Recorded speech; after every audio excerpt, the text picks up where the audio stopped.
The massive warship hung in space like a metal mountain, blocking out the stars. Commander Zarkoth stood on the bridge, his four arms crossed behind his back. His purple skin shimmered under the ship's lights as he stared at the blue planet below. Earth. For 3,000 years, the Galactic Empire had ruled over 200 species. Each one had fallen quickly. Some fought for days, the strongest lasted weeks, but they all fell in the end. Such a small world, Zarkoth said to his second-in-command, Velka. Their technology is primitive. They still use chemical rockets and radio waves. This will be over before the sun sets on their planet. Velka's tentacles twitched with amusement. Should we send the surrender terms first, Commander? The Empire prefers willing subjects. Send them, Zarkoth ordered. Give them one rotation of their planet to respond. If they refuse, we begin the harvest. The message went out across every frequency humans used. Television screens flickered. Radio stations crackled. Computer networks buzzed with the same words in every Earth language. People of Earth. You have been selected for integration into the Galactic Empire. Surrender your weapons. Submit to our rule. You have 24 hours to comply. Resistance will result in immediate harvesting of your resources and enslavement of your species. This is your only warning. In New York, London, Tokyo, Moscow, and every major city, people stopped what they were doing. They stared at their screens. Some laughed, thinking it was a joke. Others panicked. But in a bunker deep beneath Geneva, a different reaction took place. General Maria Rodriguez read the message 3 times. She looked around the table at the other military leaders from Earth's nations. They had been meeting about climate change. Now they faced something far worse. Is this real? Asked the Chinese representative. Our satellites confirm it, Maria said. There's a ship in orbit. It's enormous, 20 kilometers long. The room fell silent. Then the Russian general spoke. What weapons do we have that could reach them? Nuclear missiles, someone suggested. Maria shook her head. We don't know their defenses. We need more information. We have 24 hours, the British admiral reminded them. No, Maria said, standing up. We have 24 hours before they expect an answer. That doesn't mean we give them one. High above Earth, Zarkoth waited. He had done this many times before. The pattern was always the same. First came denial, then fear, then desperate attempts at negotiation, finally surrender. Commander, Velka said, we're detecting increased communication between their governments. Normal, Zarkoth replied. They're probably arguing about who should surrender first. But something strange was happening on Earth. The panic that had gripped the cities began to change. Social media exploded with messages, but they weren't messages of fear. They were different. If aliens think they can just walk in here and take over, they've got another think coming. Earth stands together. No surrender. They gave us 24 hours? Big mistake. That's 24 hours to get ready. In Moscow, weapons factories that had been idle for years roared back to life. In America, military bases buzzed with activity. In China, scientists worked through the night on new technologies. Every nation on Earth did something that had never happened before in human history. They worked together. Maria Rodriguez found herself at the center of it all. Within hours, she was appointed Supreme Commander of Earth Defense Forces. It wasn't because she was the best general. It was because she was the first to say what everyone was thinking. We don't surrender. We fight. The hours ticked by. Zarkoth grew puzzled. Usually by now, some government would break ranks and try to make a separate deal. But Earth remained silent. No surrender. No negotiation attempts. Nothing. Perhaps their communications are damaged, Velka suggested. No, Zarkoth said, studying his screens. They're talking to each other more than ever. They're just not talking to us. 18 hours into the ultimatum, something appeared on Zarkoth's sensors. Ships. Primitive chemical rocket ships, launching from Earth's surface. They're trying to reach us with those? Velka's tentacles shook with laughter. Their fastest ships would take days to reach our position.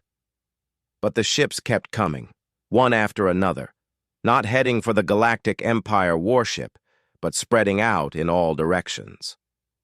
What are they doing? Zarkoth muttered. On Earth, Maria watched the launches from her command center. Each ship carried something precious, not weapons, but information. Hard drives filled with human history, culture, science, and most importantly, a message. If we fall, Maria had said, others will know we existed.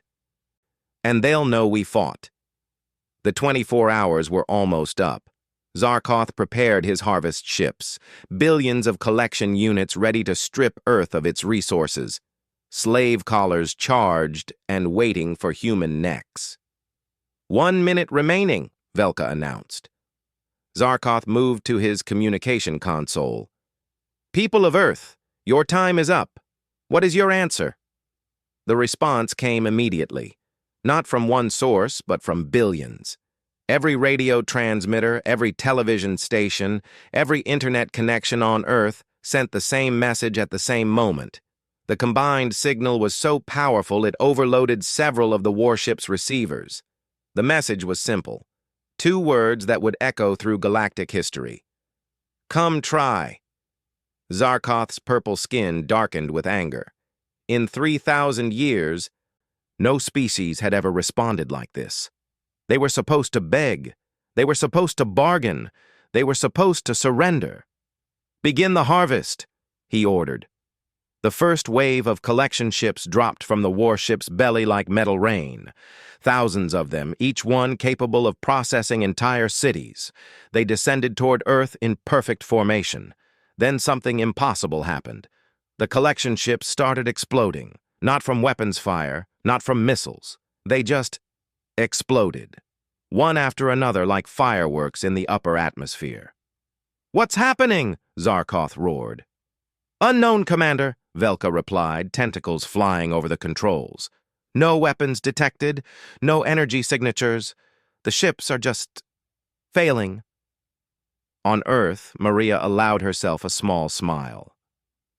The secret meeting hadn't just been about refusing to surrender.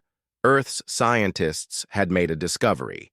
The alien message itself had given them the key. Their ships use a quantum field to maintain structural integrity, the lead physicist had explained. It's incredibly advanced, but it has one weakness. It operates on a very specific frequency. If we broadcast an interference pattern, Earth had turned every radio tower, every satellite dish, every transmitter into a weapon. Not a weapon that shot bullets or beams, but one that sang a song of disruption. A planet-wide chorus that made the alien technology tear itself apart. Zarkoth watched in horror as his entire first wave vanished in flames. Impossible, he whispered. They're primitives. They use chemical rockets. But humans had learned something important in their short history. You don't need the best technology to win. You just need to find your enemy's weakness and be crazy enough to exploit it. Launch the second wave, Zarkoth ordered. All ships, maximum speed. Get below their transmission range before they can react. This time, 10 times as many ships launched. They dove toward Earth like angry hornets, accelerating beyond what any human vessel could match. Maria watched them coming. Phase 2, she ordered. Across Earth, a different kind of preparation activated. Not weapons, but something else. Something the Galactic Empire had never encountered before. The collection ships breached the atmosphere, spreading out to cover every continent. They were too low now for the interference to stop them.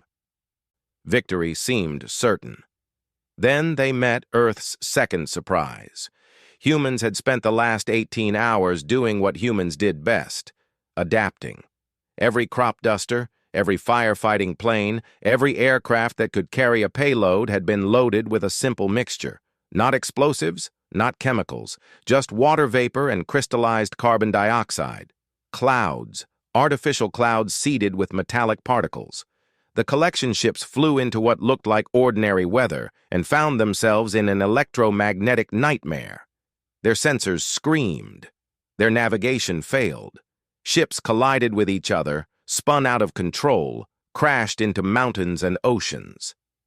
"They're using weather as a weapon!" Velka exclaimed.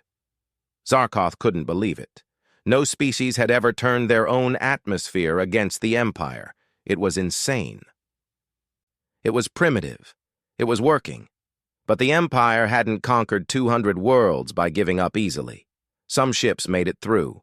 They landed in cities, in farmland, in forests. Collection units poured out, ready to begin harvesting. They found humans waiting for them, not with advanced weapons, not with energy shields, but with something far more dangerous, creativity born of desperation.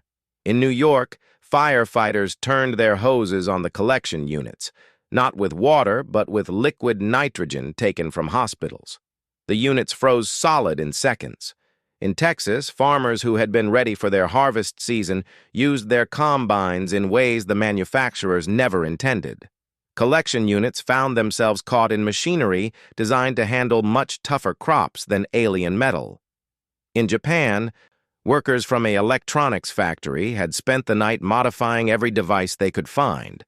When collection units appeared, they were met with a wall of sound, every speaker, every alarm, every noisemaker tuned to the exact frequency that made the alien circuits scream.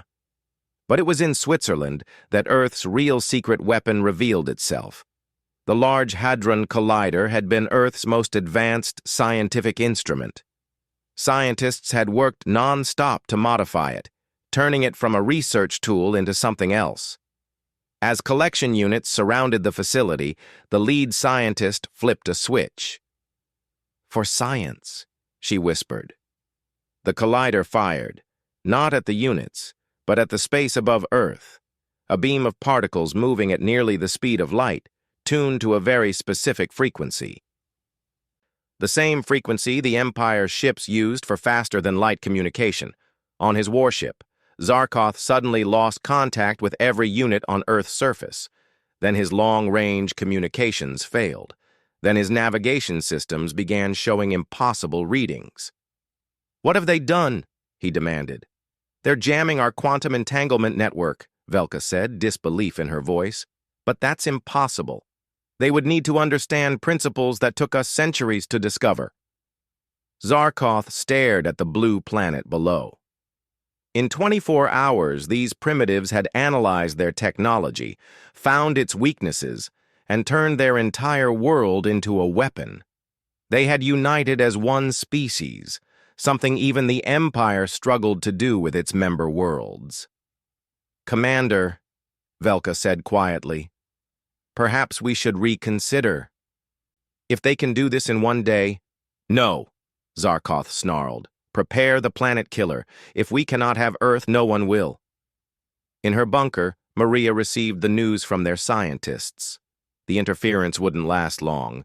The Empire would adapt, just as humans had. They had bought time, nothing more. "How long?" she asked. "Maybe 6 hours before they overcome our jamming," the scientist replied. "After that?" Maria nodded. She opened a channel that broadcast to every human on Earth. "This is General Rodriguez. We've shown them that Earth doesn't surrender. We've shown them that humans don't give up. But they'll come harder next time. So I need every one of you to decide right now. Do we keep fighting, no matter the cost, or do we try to negotiate?" The response came from 7 billion voices, not in words, but in actions. Factories increased production. Scientists shared every discovery freely. Soldiers from former enemy nations stood side by side. Children drew pictures of Earth with defiant slogans that their parents posted online. Earth had given its answer. In space, Zarkoth activated the planet killer. It would take time to charge, a safety protocol even he couldn't override. But once ready, it would crack Earth like an egg. 5 hours to full charge, Velka reported. Good, Zarkoth said. Let them have their small victory. It will make their destruction all the sweeter. But Earth wasn't done surprising the Empire. As the 4th hour passed, something new appeared on the warship's sensors. Not from Earth, but from deep space. Commander, Velka said, her voice shaking, we're detecting ships approaching, hundreds of them. Impossible. The nearest Empire fleet is weeks away. They're not Empire ships, Commander. They match the primitive vessels the humans launched earlier. Zarkoth spun to look at the display. It was true. The ships Earth had launched, the ones they thought were fleeing with historical records, weren't running away. They had gone out, turned around, and were now returning at speeds that should have torn them apart. How? Was all Zarkoth could say. The answer lay in human desperation and ingenuity. The ships hadn't just carried history, they had carried humanity's last gamble. Volunteers who knew they probably wouldn't survive, but who had agreed to try something insane. They had taken their primitive chemical rockets and done something no sane species would do. They had removed every safety feature, every life support redundancy, everything that wasn't absolutely essential. Then, they had pushed their engines beyond all limits, using Earth's own gravity and the Moon's to slingshot themselves to speeds that turned the ships into kinetic weapons. They're on collision courses, Velka announced. All of them. They're going to ram us. Our shields will stop them, Zarkoth said confidently. But humans had thought of that too. Each ship had been painted with the same metallic particles used in the atmospheric clouds. As they approached, they began broadcasting the disruption frequency, not strong enough to destroy the warship, but enough to create holes in its shields. Evasive action, Zarkoth ordered. The massive warship began to turn, but it was built for power, not agility. The human ships were small, fast, and piloted by people who had already accepted their death. The first impact shook the warship, then the second, then dozens more. Each collision was tiny compared to the warship's mass, but humans understood physics. Enough tiny impacts in the right places could bring down anything. Hull breaches on deck 7 through 15, Velka reported. Weapons systems failing. Planet killer at 60% charge and dropping. Zarkoth watched his perfect conquest falling apart. These humans, these primitives with their chemical rockets and radio waves, were destroying a ship that had conquered worlds. How? He asked the universe. How is this possible? The answer was simple, though Zarkoth would never understand it. Every species the Empire had conquered had been alone. They had faced the Empire's might as individual worlds. Already divided, already defeated in spirit before the first shot was fired. But humans were different. They fought among themselves constantly, but when faced with annihilation, they had done something remarkable. They had united not just as nations or continents, but as a species. 7 billion minds working on the same problem. 7 billion hearts beating with the same defiance. Commander, Velka said urgently, we must retreat. The ship won't survive another wave of impacts. Zarkoth looked at Earth one more time. Such a small blue world, such primitive people. Yet they had done the impossible. Send a message to the Empire, he said quietly. Tell them Earth is not worth the cost. Sir? Tell them the planet's resources are contaminated. Tell them its people carry diseases that would plague the Empire. Tell them anything, but make sure no Empire ship ever comes here again. Velka's tentacles stopped moving. Commander, are you suggesting we lie to the Empire? Zarkoth turned away from the view screen. I'm suggesting we survive. Plot a course for home, maximum speed. As the warship limped away, Earth celebrated. But Maria Rodriguez didn't join the parties. She stood in her command center watching the screens. They'll be back, someone said beside her. Maybe, Maria replied, but not today. And when they do come back, we'll be ready. The first contact between Earth and the Galactic Empire had lasted less than 30 hours. In that time, humanity had done what 200 species before them couldn't. They had looked at impossible odds and said two words that would echo through space. Come try. The Empire would remember those words, and for the first time in 3,000 years, they would know fear. 6 months had passed since the Galactic Empire's warship fled Earth's orbit. 6 months of preparation, innovation, and unity that had transformed humanity in ways no one could have imagined. In the rebuilt command center beneath Geneva, General Maria Rodriguez studied the latest reports. Earth's skies were now filled with satellites, not for communication or weather, but for watching, waiting. Every major nation had contributed to the planetary defense network, sharing technology and resources in ways that would have been impossible before the invasion. "General, we have something," Colonel Chen announced, looking up from his console. "Deep space sensors are picking up anomalies near Jupiter." Maria moved to look at the screen. For weeks, they had been detecting strange readings from the outer planets, ships that appeared and vanished, signals that made no sense. "How many this time?" she asked. "3 contacts. They're not using the same drive signatures as the Empire ship." Maria frowned. They had learned to recognize the quantum distortions created by Empire technology. These were different, which meant someone else was watching Earth. Far beyond Jupiter's orbit, 3 sleek vessels hung in the darkness. Unlike the Empire's brutal warship, these were built for stealth and speed. Inside the lead vessel, Captain Thyma of the Kareen Collective reviewed her mission parameters. "The humans drove off a full Empire harvest ship," her lieutenant said, still disbelieving, "with chemical rockets and radio waves." "Which is why we're here," Thyma replied, her blue-scaled skin rippling with concern. "If the humans could do that, they're either incredibly lucky or incredibly dangerous. The Collective needs to know which." The Kareen had survived the Empire's expansion by being smart. They hid, they ran, they avoided direct confrontation.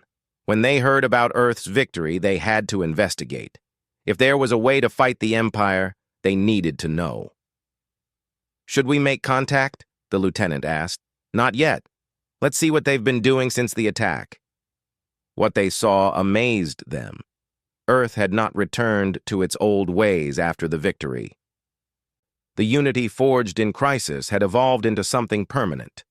The old borders still existed on maps, but they meant less now. Resources flowed where they were needed. Knowledge was shared freely. Most impressive were the shipyards. In 6 months, humans had gone from barely reaching their own moon to building vessels that could patrol their entire solar system. They weren't pretty ships, humans built for function, not form, but they were everywhere. "They're learning," Thyma noted. "Look at the design evolution. Each new ship incorporates lessons from the last." On Earth, the changes went deeper than technology.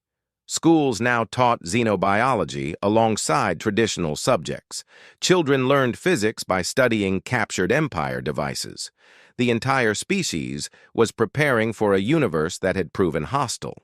Dr. Sarah Chen, who had led the team that cracked the Empire's quantum frequency, now headed Earth's Office of Alien Technology. Her lab in Beijing was a mixture of human computers and salvaged Empire tech, a hybrid approach that was uniquely human. "We can't match their power sources," she explained to a group of visiting scientists. "But we don't need to. We just need to understand the principles and find our own way." That was the human approach to everything now. Don't copy, adapt, improve, make it yours. The breakthrough came from an unexpected source. 12-year-old Marcus Washington was doing his homework, studying the frequency patterns used to disrupt the Empire ships. He noticed something his teachers had missed. The patterns weren't random. They had a structure, almost like a language. Within days, his observation had reached Dr. Chen's team. Within weeks, they had decoded what Marcus had found. The Empire's technology sang to itself, each component harmonizing with the others. Disrupt the song, and the technology failed. But more importantly, if you could understand the song, you could write new verses. In orbit, Captain Thyma watched a human ship test its new drive system. It wasn't faster than light like Empire technology, but it was something else. The ship seemed to skip across space, disappearing from one point and reappearing at another. Quantum tunneling, her science officer breathed. They're not traveling through space. They're going around it. That's impossible. The power requirements alone. Not the way they're doing it. Look at the energy signature. They're using the universe's own quantum fluctuations as a power source. It's brilliant. It's insane. It's human, Thyma finished. She had seen enough. The Kareen needed to make a decision. They could report back to the collective, warn them about this dangerous new species, or open a communication channel, she ordered. Tight beam to their command structure. Let's talk. In Geneva, alarms sounded. Maria rushed to the command center to find controlled chaos. 3 ships just appeared in Earth orbit, Colonel Chen reported. No warning, no approach vector. They just materialized. Empire? No, ma'am. Different configuration. And they're transmitting, audio only, in perfect English. Maria nodded. They had expected this. Earth's victory would draw attention. Put it through. People of Earth, a feminine voice said, carrying an odd harmonic tone. I am Captain Thyma of the Kareen Collective. We come in peace, seeking dialogue with the species that defeated the Galactic Empire. May we speak? Maria looked around the room at her advisors. Some nodded. Others shook their heads. But the decision was hers. Captain Thyma, she replied, I am General Rodriguez of Earth. You may speak, but know this. We will defend ourselves if threatened. Understood, General. We have no hostile intent. In fact, we come with a warning. And perhaps an offer. The conversation that followed changed everything. The Kareen revealed what Earth had only suspected. The universe was full of species hiding from the Empire. Hundreds of civilizations driven to the edges of space, surviving by staying invisible. Your victory has given them hope, Thyma explained during their 3rd day of talks. She had transported down to Earth, the first alien to walk openly among humans. But it has also made you a target. The Empire will return, not with one ship, but with a fleet.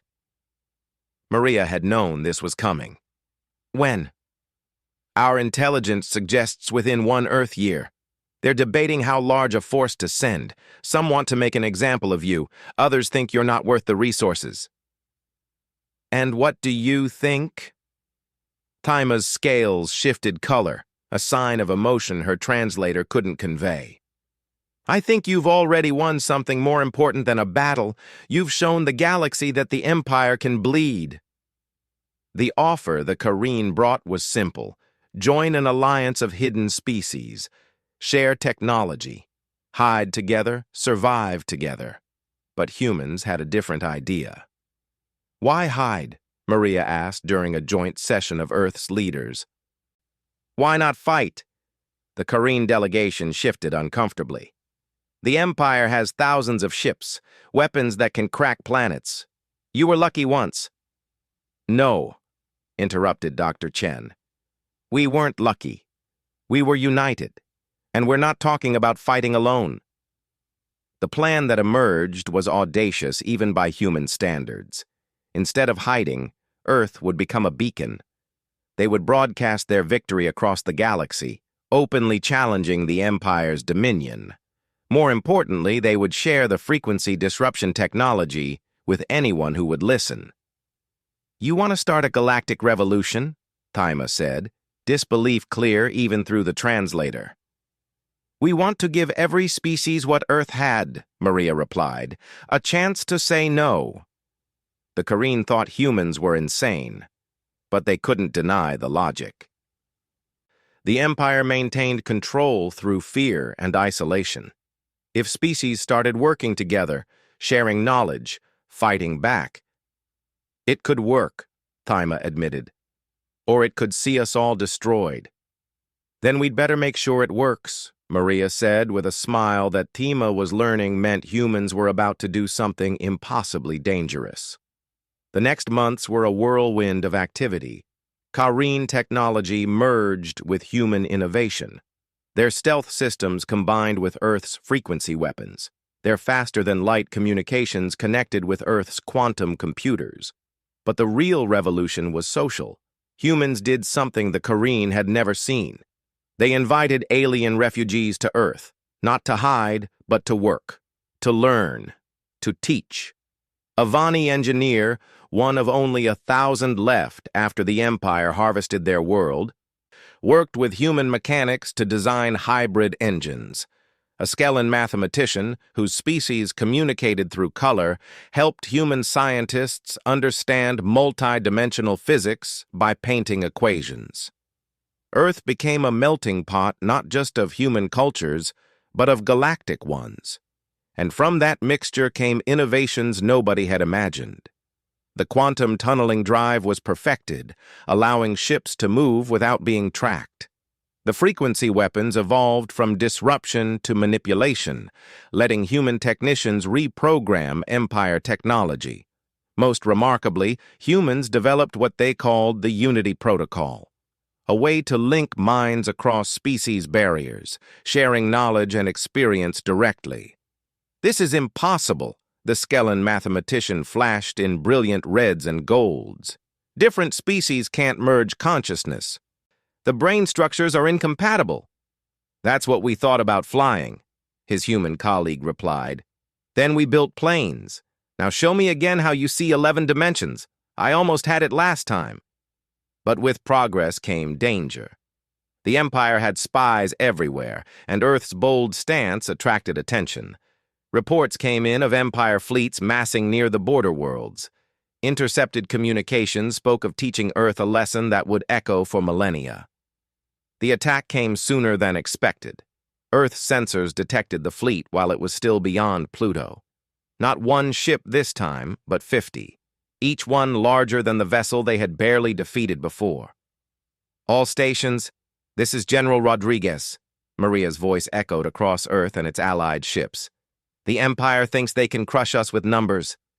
They think fear will make us kneel. They're about to learn why humans have a saying: the bigger they are, the harder they fall." The fleet approached in standard Empire formation. Overwhelming force arrayed for maximum psychological impact. They expected Earth to panic, to surrender, or at worst to mount the same desperate defense as before. They didn't expect Earth to attack first. From the asteroid belt, hidden among the rocks for months, Earth's new fleet struck. Ships using quantum tunneling drives appeared inside the Empire formation, fired frequency weapons that turned the Empire's own shields into prisons, then vanished before retaliation could arrive. "Impossible!" Admiral Krex of the Empire roared. "No primitive species has such technology." But Earth hadn't remained primitive. They had learned, adapted, evolved. And they had help. Kareen stealth ships guided human vessels through blind spots. Vani engineers had strengthened human hulls to withstand stresses no Earth metal could endure. Skellan navigators plotted 11-dimensional attack vectors that let ships strike from angles that shouldn't exist. It was chaos. It was beautiful. It was humanity's gift to the galaxy. The understanding that impossible was just another word for challenge. But the Empire hadn't ruled for 3 millennia by giving up easily. They adapted too, closing their formations, overlapping their shields, bringing their planet killers online. "Phase 2, Maria ordered from Earth's command center.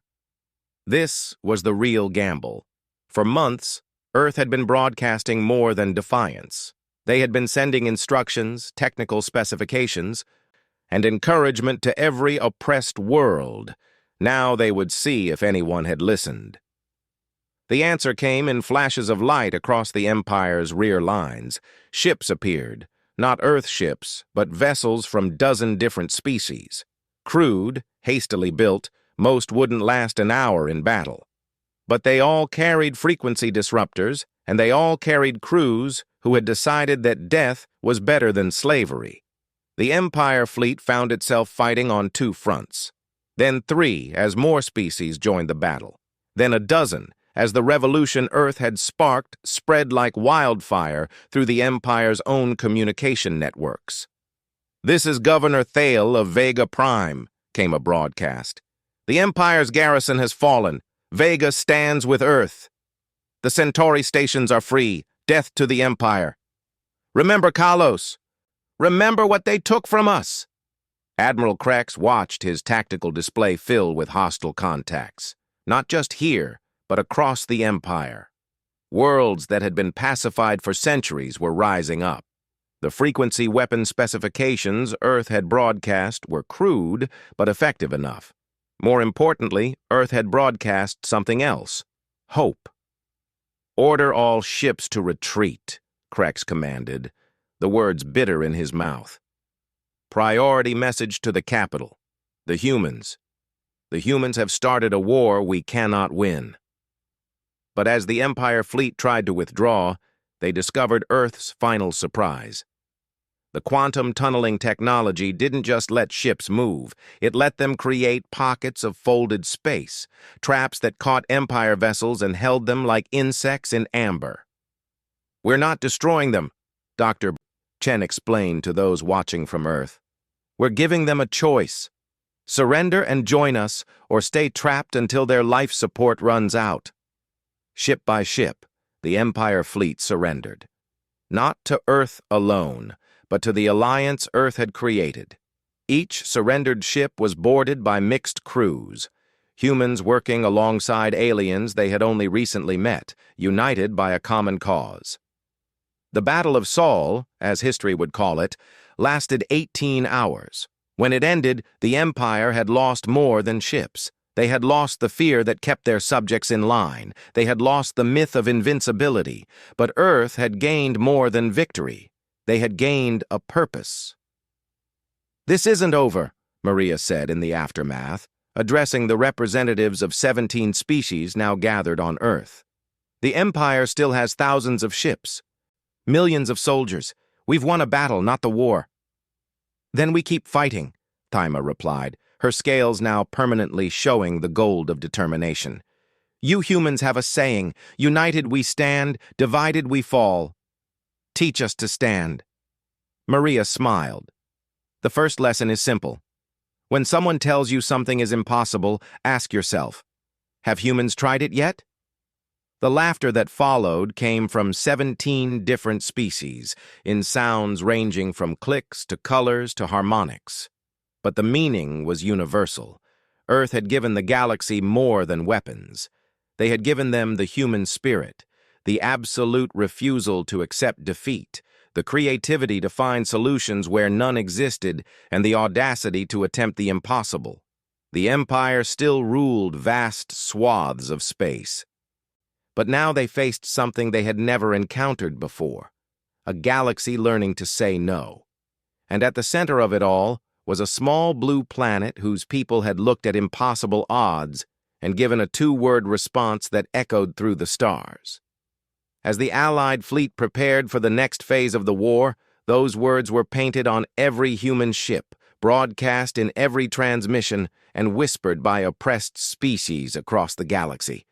2 words that had become a battle cry, a promise, and a warning all at once. Come try. The revolution had begun. Emperor Vorthon the Eternal sat on his throne of living crystal, watching his empire crumble on 1,000 screens. 2 years had passed since a primitive world called Earth had done the impossible. 2 years of rebellion, revolution, and the slow death of everything he had built. "My lord," his advisor whispered, "the Senate demands an audience." Vorthon's 6 eyes focused on the trembling creature. The Senate hadn't demanded anything in 1,000 years. They had learned to request, to beg, to obey. But Earth had changed the mathematics of power. "Show them in," Vorthon commanded. 30 senators entered, representing the Empire's core worlds. Worlds that had benefited from 3 millennia of conquest. Worlds that were now terrified. "Emperor," the lead senator began, "the situation has become untenable. 17 sectors are in open revolt. The frequency weapons the humans distributed have crippled our automated defenses. We must sue for peace." "Peace?" Vorthon rose from his throne, his crystalline form catching the light. "With primitives who still burn chemicals for fuel? They're not primitive anymore," another senator dared to speak. "Their alliance has grown to include 90 species. They've developed technologies we don't understand. And they're winning." It was true, though Vorthon would never admit it. Every fleet sent to crush the rebellion had failed. Not through military might alone, but through something far more dangerous: imagination. Humans didn't fight like civilized species. They broke rules that weren't even written because no one had thought anyone would be insane enough to try. Like the Battle of Rigel, where human ships had flown into the local sun, using its corona as cover, while their specially shielded hulls broadcast frequency weapons through the star itself, turning it into a system-wide transmitter that disabled every Empire ship. Or the siege of Tantalus Station, where humans had convinced a captured Empire AI that it was experiencing an existential crisis, leading it to switch sides and lock out its own fleet. Or worst of all, the liberation of Kepler, where human forces had arrived to find the local garrison already overthrown by slaves who had learned human tactics from smuggled broadcasts. "What do you suggest?" Vorthon asked the Senate. "Negotiate. Offer Earth a place in the Empire. Make them partners instead of enemies." Vorthon's laughter shook the crystal walls. They were offered that chance. They responded with 2 words that have now infected half the galaxy. "No, senators. There is another way." On Earth, the War Council was in session. The room that had once held only human generals now hosted military leaders from across the Alliance. A Vani admiral floated in a water tank. A Skellan strategist painted battle plans in living color. A dozen other species contributed their unique perspectives. General Maria Rodriguez, now bearing the title Supreme Commander of the Free Systems Alliance, studied the latest intelligence. "The Empire is pulling back," she announced. "All their forward fleets are returning to the core worlds." "They're consolidating," suggested Captain Thyma, her scales shifting with concern. "Preparing for a final stand?" "Maybe," Maria replied. "But this feels different. They're not fortifying. They're gathering." Dr. Sarah Chen, now Director of Alliance Technology, looked up from her tablet. "I'm seeing massive energy readings from the Empire's capital. Something big is happening." Before anyone could respond, alarms sounded. Every screen in the room lit up with the same image: Emperor Vorthon himself. "People of the so-called free systems," the Emperor began, his voice carrying the weight of millennia. "I am Vorthon the Eternal, ruler of the Galactic Empire. I speak now to offer you one final chance." The transmission was reaching every world, every ship, every receiver in known space. The Empire's ultimate technology, a quantum broadcast that couldn't be blocked or ignored. "You have fought well," Vorthon continued. "Your species, especially you humans, have proven more resourceful than anticipated. But you have also proven dangerous, too dangerous to be allowed to exist." Maria felt ice in her veins. "Chen, what are those energy readings?" Dr. Chen's face had gone pale. "It's not possible. The power requirements, they'd need to harness an entire star." On screen, Vorthon spread his arms. Behind him, a massive device came into view. It looked like a flower made of metal and energy, its petals stretching across space. Behold the reality engine, Vorthan announced. The Empire's ultimate achievement. With it, we can reshape the fundamental forces of the universe itself. We have used it before to end threats to our rule. Entire species erased not just from existence, but from having ever existed. Gasps echoed through Earth's command center and across the Alliance. But I am not without mercy, Vorthan continued. Surrender now. Accept the Empire's rule, and you will be allowed to exist. Refuse, and Earth, along with every world that has joined your foolish rebellion, will be unmade. You have one rotation of your world to decide. The transmission ended, leaving shocked silence in its wake. Can they really do that? Someone asked. Dr. Chen was running calculations frantically. The energy patterns match theoretical models for reality manipulation. If they can focus that much power, they can, the Skellen mathematician flashed in somber grays. The mathematics are sound. They could unwrite us from the universe. For the first time since the war began, despair crept into the room. They had fought ships, weapons, armies. How do you fight something that could erase your entire existence? Maria stood slowly. Everyone take 5 minutes. Think. Then we reconvene. The room emptied, leaving Maria alone with her thoughts. 2 years of war. Humanity had gone from a single world to the leader of a galactic revolution. They had done impossible things. But this... General, a voice interrupted.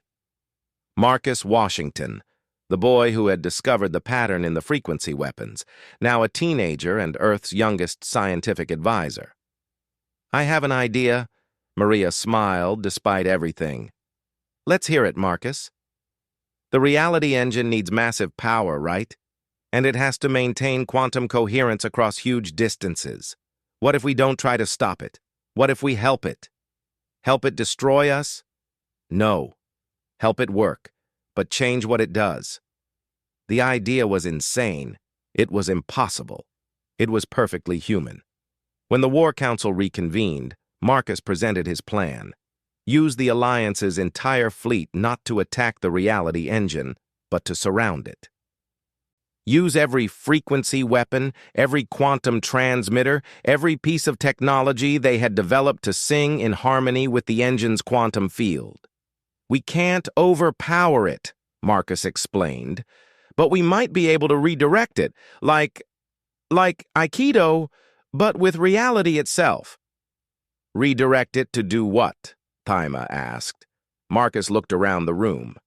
To show the truth. The next hours were frantic. Every scientist in the Alliance worked on the calculations. Every engineer modified their equipment. Every soldier prepared for a battle unlike any other. As Earth's rotation marked the deadline approaching, the Alliance fleet moved, not toward the Empire's capital, but around it. Thousands of ships from dozens of species, positioning themselves in a perfect geometric pattern. Emperor Vorthan watched from his throne. They're not surrendering. Activate the reality engine. Target Earth first. The engine came alive, its petals unfolding like a cosmic flower. Energy that could reshape existence itself flowed through its circuits. The fabric of space-time began to ripple. Now! Maria commanded. Every ship in the Alliance fleet activated their modified weapons, not to destroy, but to harmonize.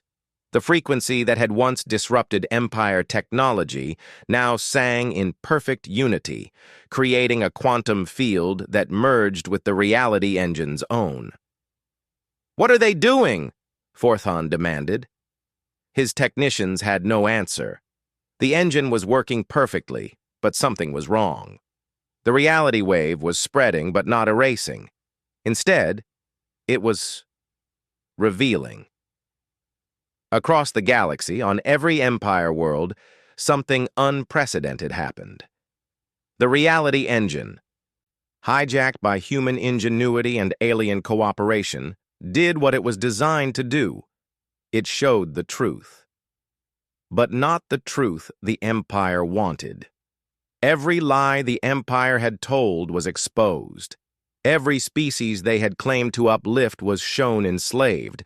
Every world they had said joined willingly was revealed to have been conquered. 3,000 years of propaganda unraveled in moments as reality itself rejected the falsehoods. But more than that, it showed what could have been. Visions of a galaxy where species cooperated instead of conquered, where diversity was strength, not weakness, where impossible things were achieved through unity and imagination. On the Empire's capital, citizens who had never questioned their superiority suddenly saw themselves as the galaxy saw them, not as benevolent rulers, but as oppressors. The reality engine, in trying to unmake Earth's defiance, had instead unmade the Empire's illusions. "Stop it!" Vorthon screamed. "Shut it down!" "We can't," his chief technician replied. "The humans' frequency has merged with our control systems. They're not fighting the engine. They're completing it." This was humanity's gift to the galaxy. Not the ability to destroy, but to transform. To take a weapon meant for erasure and turn it into a tool for truth. The visions continued. Every person in the Empire saw Earth's story. How a small, divided planet had united against impossible odds. How they had chosen to share knowledge instead of hoarding it. How they had welcomed aliens as equals instead of subjects. How they had faced extinction and responded with 2 words that had changed everything. And in seeing Earth's story, they saw their own possibilities. On 1,000 worlds, Empire citizens looked at their slaves and saw people. Soldiers looked at their weapons and saw tools of oppression. Governors looked at their positions and saw cages they had built for themselves. "Emperor," the lead senator said quietly, "it's over." Vorthon turned to see his own guards laying down their weapons, his senators removing their badges of office, his crystal throne cracking as the lies it was built on crumbled. "This is impossible," Vorthon whispered. "That's what we thought," a human voice said from the throne room's speakers. General Rodriguez had patched into their systems. "But we learned something important.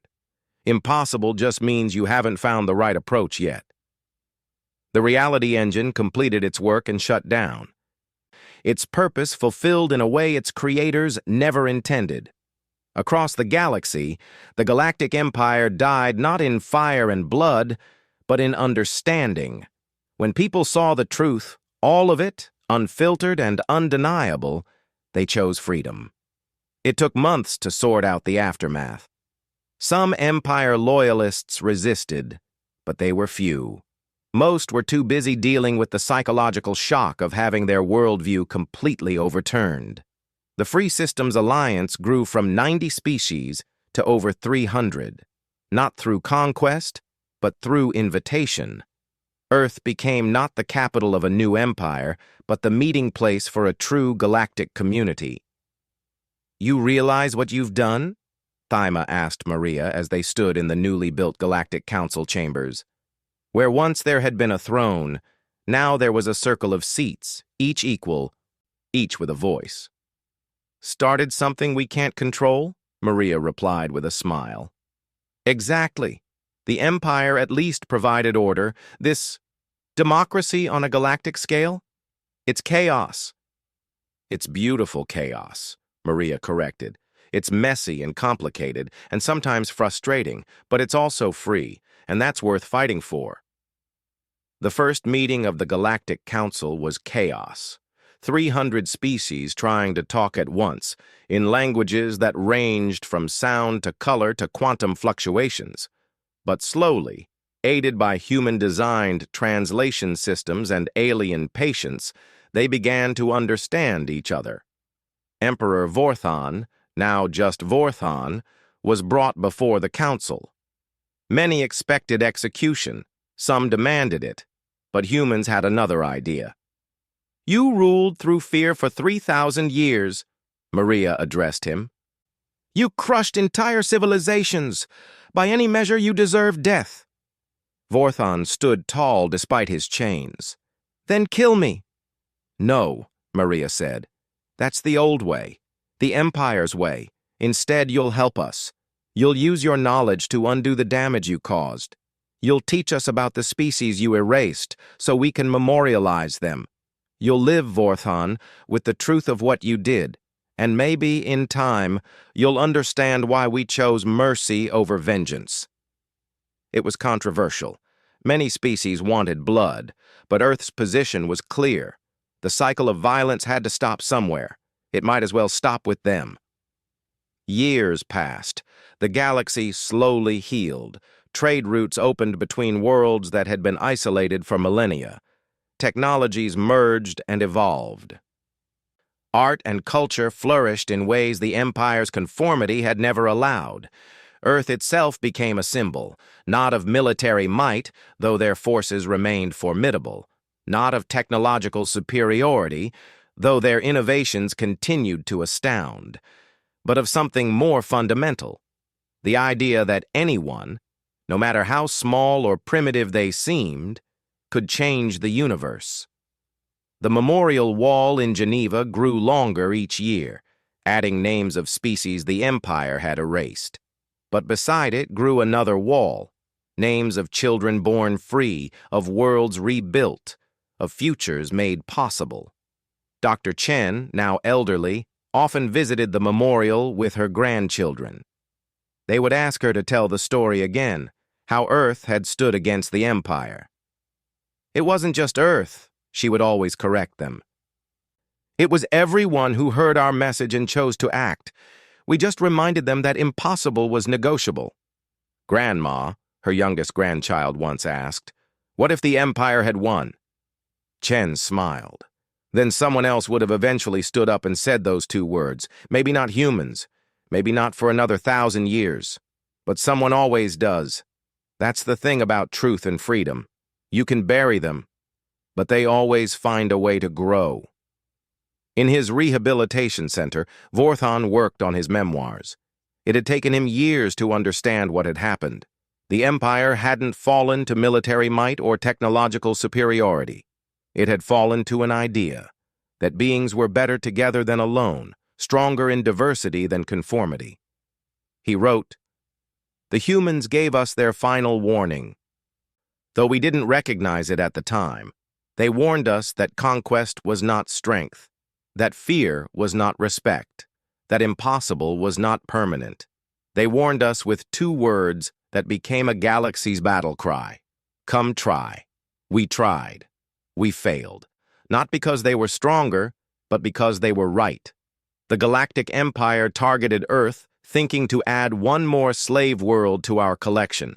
Instead, Earth targeted the very heart of what we were, and freed us from ourselves."